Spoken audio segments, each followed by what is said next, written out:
आज बहुत सुंदर सा एक उपाय है, बहुत सुंदर सा, शायद आपकी जिंदगी में सबके काम आए, सबके काम आए। श्राद्ध पक्ष की दूज, चतुर्थी, अष्टमी, दशमी, एकादशी, प्रदोष, शिवरात्रि, ये श्राद्ध पक्ष की वो तिथियां हैं जिन तिथियों पर जिसको प्रैक्टिकल करना है वो यहां से जाकर भी कर सकता है, कहीं पर भी कर सकता, करना जरूर।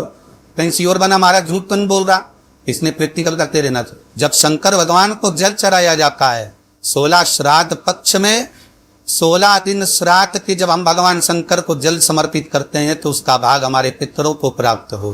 केवल 16 श्राद्ध के दिन ही ऐसे होते हैं जिसमें शंकर भगवान को जल में दूध मिलाकर चढ़ाने की जगह दूध भले 1 चम्मच चढ़ा रहे हो पर अलग से चढ़ा, कच्चा दूध अलग से चढ़ा, उसके बाद भले तुम जल चढ़ा, पर लोटे में जल में दूध मिलाकर 16 दिन श्राद्ध पक्ष में नहीं ले जाओ। भले 1 चम्मच दूध लेकर जाओ, 1 कटोरी दूध लेकर जाओ, पर कच्चा दूध अलग से लेकर शंकर भगवान को अलग से चढ़ाओ। क्योंकि 16 दिन श्राद्ध पक्ष के जब भगवान शंकर को दूध और जल चढ़ाया जाता है वो हमारे पितरों के खाते में चला जाता है, हमारे पितरों को उसका भाग मिलता। इसलिए शंकर भगवान को कच्चा दूध भी चढ़ाओ तो पानी में मिलाकर में एक अलग से 1 चम्मच ले जाओ, भले फिर शिव जी को चढ़ा दो, भले छोटा सा कटोरी में लेके चढ़ा दो, जल ले गए चढ़ा दो, वो हमारे पूर्वजों को प्राप्त। ये तिथियां ऐसी तिथियां हैं जिन तिथियों पर अगर भूलवश भी श्राद्ध पक्ष की दूज, चतुर्थी, अष्टमी, दशमी, एकादशी, प्रदोष, शिवरात्रि, ये श्राद्ध पक्ष की वो तिथियां हैं जिन तिथियों पर अगर गौ माता को 1 चुल्लू पानी भी अगर पिला दिया जाता है तो हमारे पूर्वजों को तर्पण और तिलांजलि की जरूरत नहीं पड़ती, वो तर जा। अगर भूल अवश्य भी अगर कोई गाय को पानी दे देता है, भूल अवश्य भी हमारे घर में आए हुए किसी अतिथि को, हम किसी को नहीं पहचानते, उस व्यक्ति को हमने अगर अपना पास में रखी हुई जल के पात्र में से भी अगर जल दे दिया होता है और उसने अपनी प्यास बुझा ली होती है, पर ये श्राद्ध पक्ष में इसका फल 1000 लाख गुना होगा। जिस बालक बालिका का जॉब नहीं लग रहा हो, सर्विस में नहीं लग रही हो, नौकरी नहीं लग रही हो, जगह पहले करते थे जॉब अब छूट रही, 2 साल हो गए, 3 साल हो गए, सर्विस में नहीं लग रही हो, बहुत प्रयास कर लिया हो, बहुत प्रयास, तो महाराज ताली तिल्ली को पीस कर उसको जल के पात्र में डालकर अपने घर के मटका परिंदा पितरों का जो स्थान होता है, जलाशय होता है, उसके पास में एक पात्र में रख दीजिए कि बेलपत्री या बट का पेड़ या पीपल का पेड़ इस वृक्ष के नीचे 1 रात्रि तक रखे रहने के बाद में दूसरे दिन अपनी कामना कर जिनका जॉब नहीं लग रहा, सर्विस नहीं लग रही, नौकरी नहीं लग रही या कहीं उलझने उत्पन्न हो रही है, उस व्यक्ति को हाथ में ले जाकर उस पात्र का जल 3 वृक्ष पितरों के तुल्य है। कल की कथा में कहा था, पहला बेलपत्री का, दूसरा पीपल का, तीसरा बेद का, ये 3 पितरों के तुल्य है। इन 3 में से किसी भी वृक्ष के नीचे उस काली तिल के जल को समर्पित कर दीजिए। महाराज बाबा चाहेगा, भोलेनाथ जी चाहेगा तो 3 महीने में कहीं ना कहीं योग बना ही दे। बाबा पर विश्वास रख। श्राद्ध पक्ष में महाराज पीपल के पेड़ के नीचे मात्र काली तिल्ली का पानी ही डाल देने से पितृदोष का निवारण हो जाता।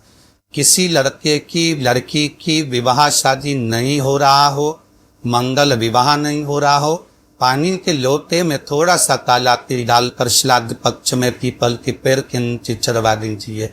महाराज पितरों की शांति होती है, घर में मंगल कार्य होता है, मंगल कार्य हो जाता, पितृदोष का निवारण होता है। बहुत रोग हृदया, ऐसा लग रहा है कि बहुत बड़ी बीमारी शरीर में आ गई है, वो मिट नहीं रही, बीमारी बहुत बड़ी है, नहीं जा रही।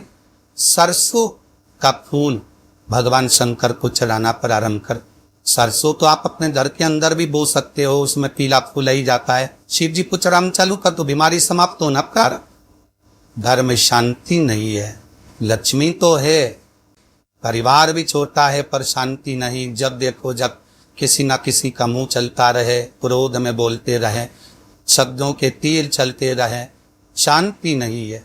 प्रयास करिए श्राद्ध पक्ष में थोड़ा सा कोई सुगंधित पदार्थ, इत्र आदि, पानी के मटके के पास, परिंदे के पास में, जलाशय के पास में उस इत्र को थोड़ा सा कोई रुई में रखकर छोड़ दीजिए।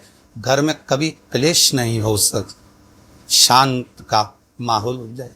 इत्र पक्ष में किया जाए। और एक बात और अच्छे से ध्यान रखिएगा, आप ब्राह्मण को भोजन कराएं ना कराएं, आपने धूप छोड़ी ना छोड़ी वो पता नहीं, गाय को रोटी दी ना दी, श्वान को भोजन दिया ना दिया, कौवे को भोजन दिया ना दिया, चलेगा। पर प्रदोष काल में, प्रदोष के समय पर, प्रदोष काल में शाम के समय पर जाकर किसी भी नदी, तालाब, बावड़ी, कुआं, कहीं ना कहीं जो आपके पास में हो, वहां पर एक घी का दिया, बत्ती का मुंह दक्षिण की ओर कर कर अवश्य जला करा जाना। सारे पितृदोष समाप्त हो जाए, सारा पितृदोष समाप्त।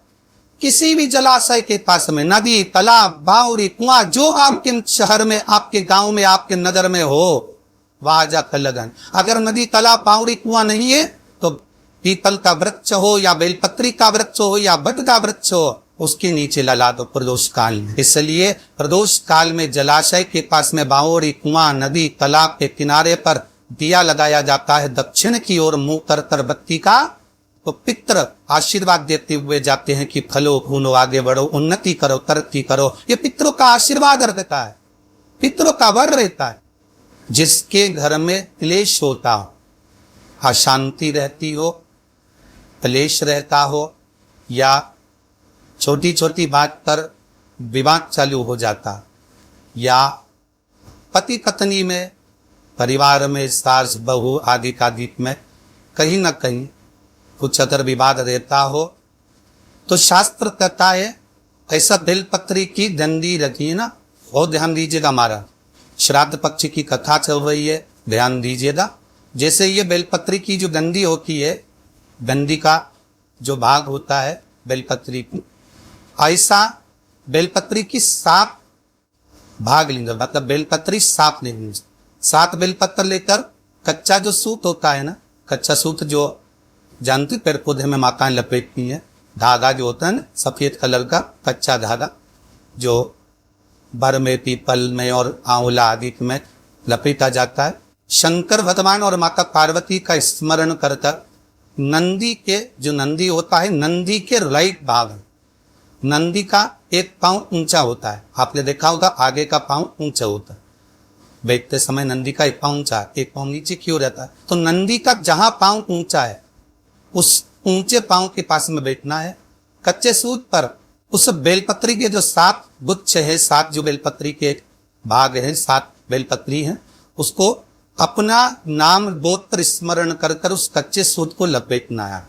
लाल कलर का चंदन उस बेलपत्री के पत्ते में जो अग्र भाग होता है, सबसे आगे का भाग, 7 में लाल चंदन लगाना है।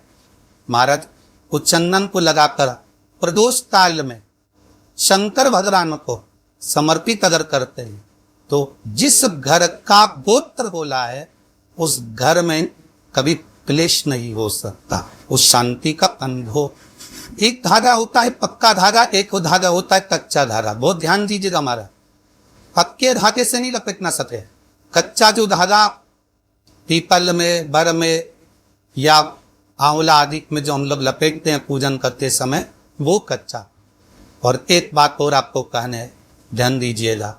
अगर मान लो किसी पति पत्नी का तलाक तक की नौबत हो गई और तलाक नहीं कराना है, आपस में वापिस प्रेम बढ़ जाए, छोरी वापिस घर में रहे, बेटा उसको रखे, बहू रहे, आपस में प्रेम बढ़े, वो भले मायके चली गई हो, वो भले लड़का छोड़कर चले गया हो, अकेली रह रही हो, चाहती है कि मैं पति के साथ रहना है, तलाक नहीं होना चाहिए, हम दोनों में प्रेम रहे, वो संभाले मेरे को भी और मैं भी आदर करूं, वो भी आदर करें। तो मेरा निवेदन है, कच्चा जो सूत होता है, कच्चा जो धागा होता है, नंदी के ठीक पीछे बैठकर कोई साथ में आपका परिवार का कोई व्यक्ति चले जाए और हस्तकमल को जिसको अपने परिवार में वापस लेना है, उस स्त्री हो या पुरुष हो, दोनों में से कोई भी नंदी के पीछे बैठकर नंदी के पीछे बैठकर हाथ को ऐसा बंद करना है, हाथ में एक बेलपत्री रखना है सीधी सीधी, बंद कर 7 बार उस हाथ पर कच्चा सूत लपेट देना, उस सूत को वापस निकाल लेना है। बेलपत्री के साथ में वो बेलपत्री को तो अपने पास में रखना। सबसे पहले माता पार्वती का जो हस्त कमल ऐसा होता है शिव मंदिर में, उस हस्त कमल में वो सूत जो आपके हाथ से निकला है उसमें डाल देना है, माँ जगत जननी से प्रार्थना कर कर। और जो बेलपत्री आपने संबंध को जोड़ने के लिए अपने हाथ में ली है वो शंकर भगवान के कटी भाग में, फिर निवेदन करूंगा कटी भाग को समझ लीजिए। ये शिवलिंग रखा है, जहां पर शंकर भगवान का शिवलिंग माता पार्वती जी के हस्त कमल पर जो शिवलिंग रखा है ये भाग कटी भाग कहलाता। इस जगह पर जहां शंकर और पार्वती का मिलन हुआ है उस जगह पर उस बेलपत्री को रख देना। महाराज ज्यादा से ज्यादा 3-4 महीने लगते हैं, दोनों में वापिस प्रेम बढ़ जाता है, दोनों एक हो जाए। तलाक तक बात चल भी रही हो तो तलाक समाप्त हो जाए। सही जितने भी विश्व का भाई बहन बड़े घावों से जिगली ज्यादा आप लोग व्हाट्सएप पे तो भेज सकते हैं, लिंक शेयर कर सकते हैं, लिंक शेयर करें और इस कथा को कथा का लाभ अपने जीवन में उतारिएगा, अपने जीवन को धन्य बनाइएगा, अपने जीवन को धन्य बनाइएगा। सभी को साधुवाद, हर हर महादेव, जय श्री कृष्णा, जय गोपाल।